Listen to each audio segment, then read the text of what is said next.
Please welcome Ankit Singla.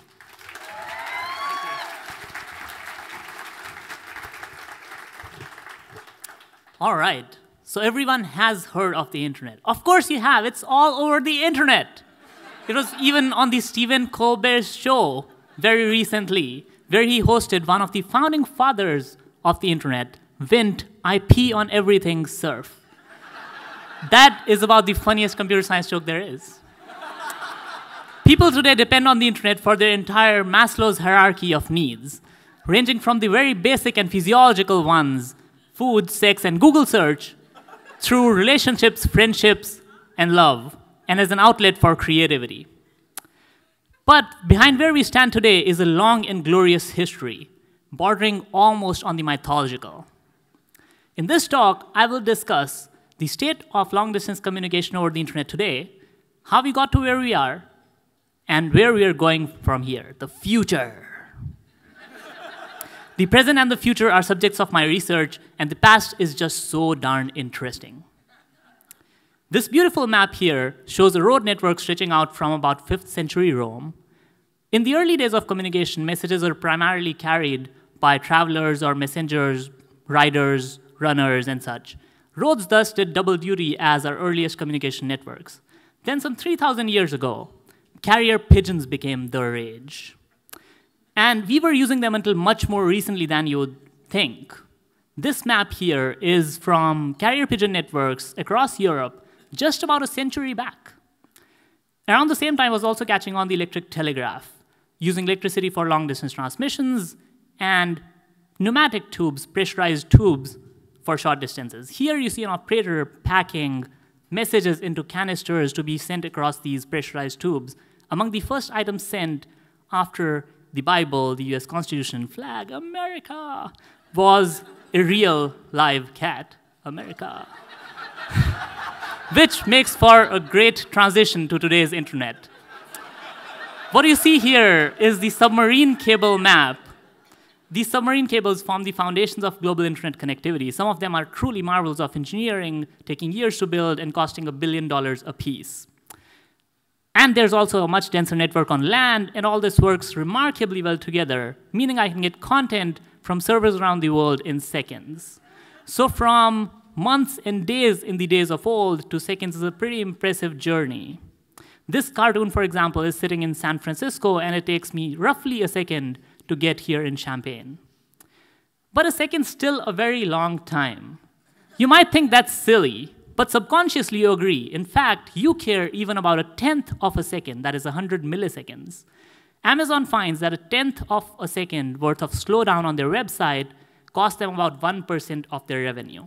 That's millions of dollars, all because you and I subconsciously care about the internet speed. And there's a lot of room for speeding it up. At its physical limits, at the speed of light, that cartoon from San Francisco would take just a 50th of a second to get. The internet is thus 50 times slower, which breaks my tiny little computer scientist heart.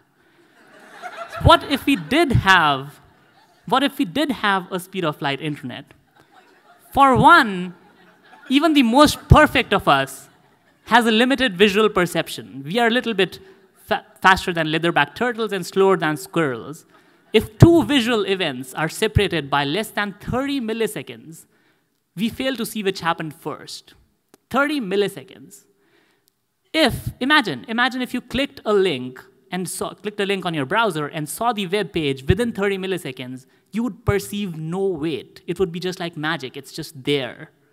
That's the beauty of this. And almost everyone in the contiguous United States is within 30 milliseconds of its geographic center. It would be just magic. That was not a joke. You could also collaborate with your friends to play music over the internet. Anyone who's tried this today knows how badly this sucks. It's horrible. A second's delay is just not going to cut it. It's killer for these things. And for applications like telemedicine, it's literally killer.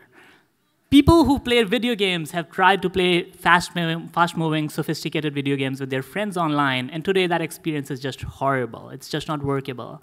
And a speed of light internet will make it so that everyone doesn't have to be in the same giant room to make that fun. Most crucially, though, We don't know what a speed of light internet will bring.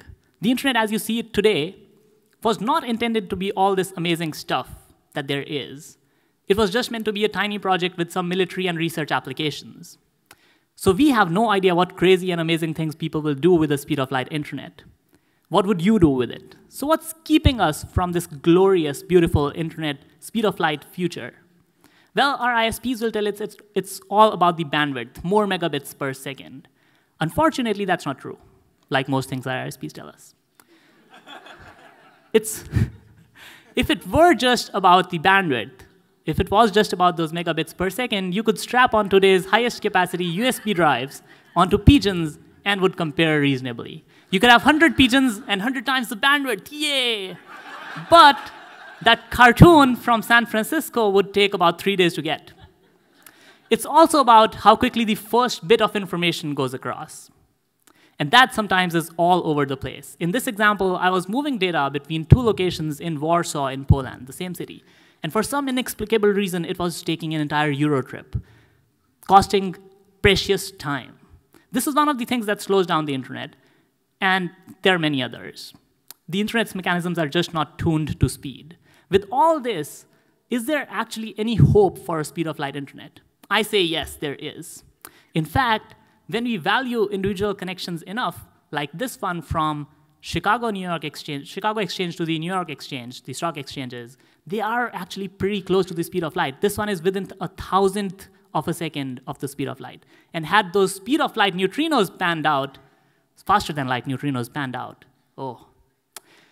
While it's going to take a lot of research and investment to get us to the speed of light internet, I believe we will make it. My challenge to you is, what would you do with it? This is not about computer science. I'm throwing the gauntlet to your imagination. Thank you.